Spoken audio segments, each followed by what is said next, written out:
আর সে দেবশয়নী একাদশী ব্রত। হিন্দু শাস্ত্র অনুসারে আষাঢ় মাসের শুক্লপক্ষের এই একাদশী তিথিটি অত্যন্ত গুরুত্বপূর্ণ, কারণ এই দিন থেকেই ভগবান শ্রী বিষ্ণু আগামী 4 মাসের জন্য ক্ষীর সমুদ্রে শেষ নাগের শয্যায় যোগ নিদ্রায় মগ্ন হন। এই 4 মাস সময়কে চাতুর্মাস্য বলা হয়।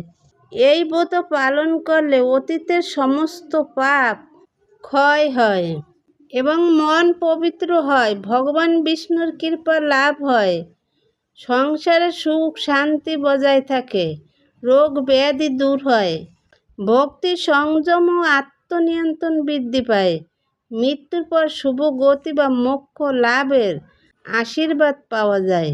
দেবশয়নী একাদশী ব্রতের সবচেয়ে গুরুত্বপূর্ণ বিষয় হল ভক্তি সংযম, সত্যবাদিতা ও সৎ আচরণ। শুধু উপবাস করাই নয়, মনকে পবিত্র রাখা, অন্যের উপকার করা এবং ভগবানের স্মরণে থাকা। এই ব্রতে প্রকৃত নিয়ম হরিনাম জপ করা, গীতা ভাগবত অধ্যয়ন করা, নিরন্তর ভগবানকে স্মরণ করা। এই একাদশী ব্রত সকল ব্রতের চেয়ে এই একাদশী ব্রত সর্বশ্রেষ্ঠ। 8 থেকে 80 বছর পর্যন্ত সকলেরই একাদশী ব্রত পালন করা কর্তব্য। ভক্তি সহকারে নিষ্ঠার সাথে আপনারা সকলেই একাদশী ব্রত পালন করবেন। ভগবান বিষ্ণু একাদশী ব্রত পালনে যতটা সন্তুষ্ট হন, অন্য আর কোনো ব্রত পালনে তিনি সন্তুষ্ট হন না।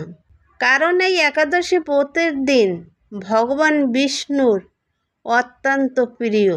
তাই আপনারা সকলেই ভক্তি সহকারে নিষ্ঠার সাথে একাদশী ব্রত পালন করুন এবং অন্যকে পালনে উৎসাহিত করুন।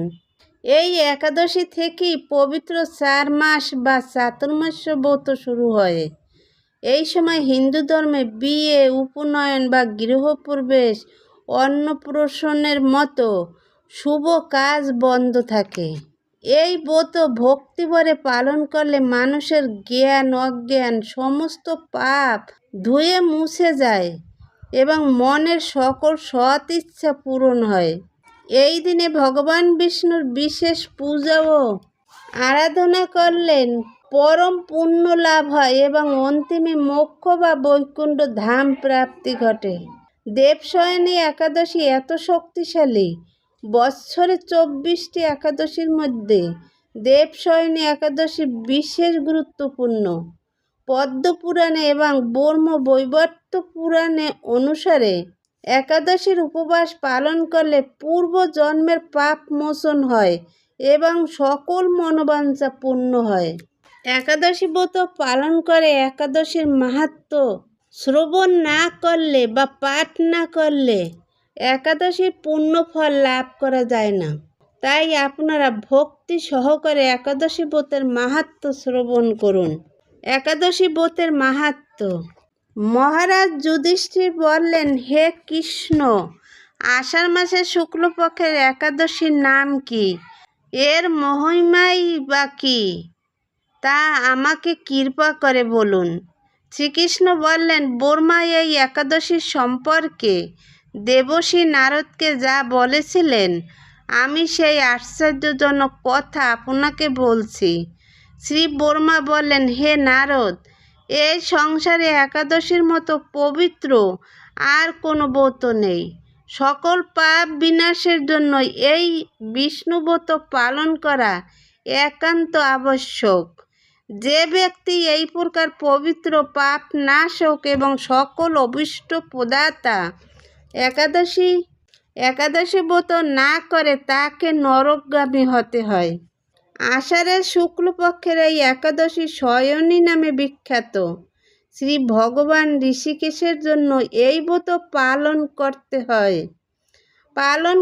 হয়। এই ব্রতের সম্বন্ধে এক মঙ্গলময় পৌরাণিক কাহিনী আছে, আমি এখন তা বলছি। বহু বছর পূর্বে সূর্যবংশে মান্ধাতা নামে একজন রাজর্ষি ছিলেন। তিনি ছিলেন সত্য প্রতিজ্ঞ এবং প্রতাপশালী চক্রবর্তী রাজা। প্রজাদেরকে তিনি নিজের সন্তানের মতো প্রতিপালন করতেন। সেই রাজ্যে কোনো রকম দুঃখ, রোগ, ব্যাধি, দুর্ভিক্ষ, আতঙ্ক, খাদ্যাভাব অথবা কোনো অন্যায় আচরণ ছিল না। এইভাবে বহুদিন অতিবাহিত হলো। কিন্তু একসময় হঠাৎ দৈব দুর্বিপাকে ক্রমাগত 3 বৎসর সে রাজ্যে কোনো বৃষ্টি হয়নি। দুর্ভিক্ষের ফলে সেখানে দেবতাদের উদ্দেশ্যে দান মন্ত্রের সদা ইত্যাদি শব্দও বন্ধ হয়ে গেল। দেবতাদের উদ্দেশ্যে দান মন্ত্র পূজা একেবারেই বন্ধ হয়ে গেল, এমনকি বেদপাঠও ক্রমশ বন্ধ হলো। তখন প্রজারা রাজার কাছে এসে বলতে লাগলো, মহারাজ, দয়া করে আমাদের কথা শুনুন। শাস্ত্রে জলকে নার বলা হয়, আর সেই জলে ভগবানের অয়ন অর্থাৎ নিবাস। তাই ভগবানের এক নাম নারায়ণ। মেঘরূপে ভগবান বিষ্ণু সর্বত্র বাড়ি বর্ষণ করেন।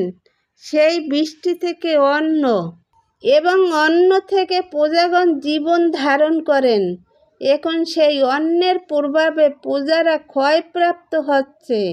অতএব হে মহারাজ, আপনি এমন কোনো উপায় অবলম্বন করুন যাতে আপনার রাজ্যের শান্তি এবং কল্যাণ সাধন হয়।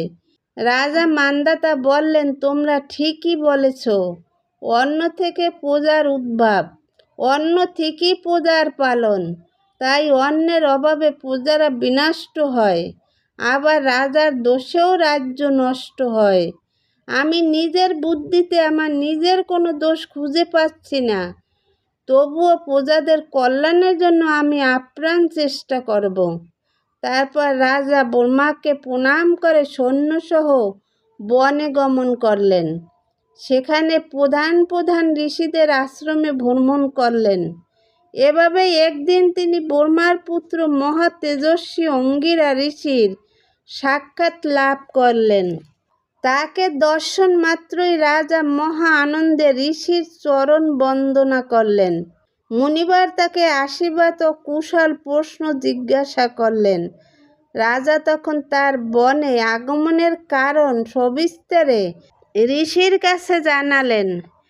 ঋষি অঙ্গিরা কিছু সময় ধ্যানস্থ থাকার পর বলতে লাগলেন, হে রাজন, এটি সত্যযুগ। এই যুগ সকল লোক দেবপরায়ণ এবং ব্রাহ্মণ ছাড়া অন্য কেউ তপস্যা করে না। এই নিয়ম থাকা সত্ত্বেও এক শূদ্র ও রাজ্যে তপস্যা করেছে। ঋষি অঙ্গিরা কিছু সময় ধ্যানস্থ থাকার পর বলতে লাগলেন, হে রাজন, এটি সত্যযুগ।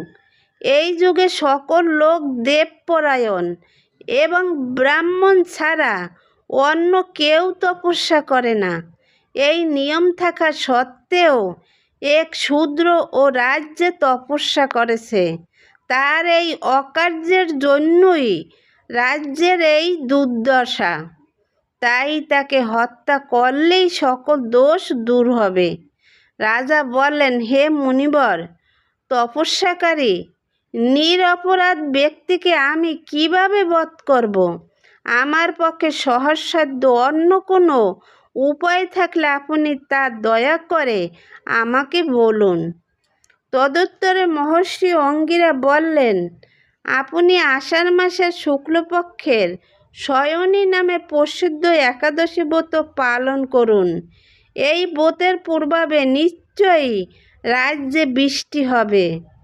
এই একাদশী সর্বসিদ্ধিদাত্রী এবং সর্ব উপদ্রব নাশকারিণী। হে রাজন, প্রজা ও পরিবারবর্গ সহ আপনি এই ব্রত পালন করুন। মুনিবরের কথা শুনে রাজা নিজের প্রাসাদে ফিরে এলেন। আষাঢ় মাস উপস্থিত হলে রাজ্যের সকল প্রজা রাজার সাথে এই একাদশী ব্রতের অনুষ্ঠান করলেন। ব্রতের প্রভাবে প্রচুর বৃষ্টিপাত হলো। কিছুকালের মধ্যেই অন্নভাব দূর হলো। ভগবান ঋষিকেশের কৃপায় প্রজাগণ সুখী হল। এ কারণে সুখ ও মুক্তি প্রদানকারী এই উত্তম ব্রত পালন করা সকলেরই অবশ্যই কর্তব্য। ভবিষ্যত্তর পুরাণে যুধিষ্ঠির শ্রীকৃষ্ণ তথা নারদ ব্রহ্মা সংবাদরূপে একাদশীর এই মাহাত্ম্য বর্ণিত হয়েছে। তাহলে আপনারা সকলেই বুঝতে পারছেন এই একাদশী ব্রত পালন করা কতটা গুরুত্বপূর্ণ। আপনারা সকলেই একাদশী ব্রত পালন করুন এবং অন্যকে ব্রত পালনে সাহায্য করুন। হরে কৃষ্ণ, রাধে রাধে।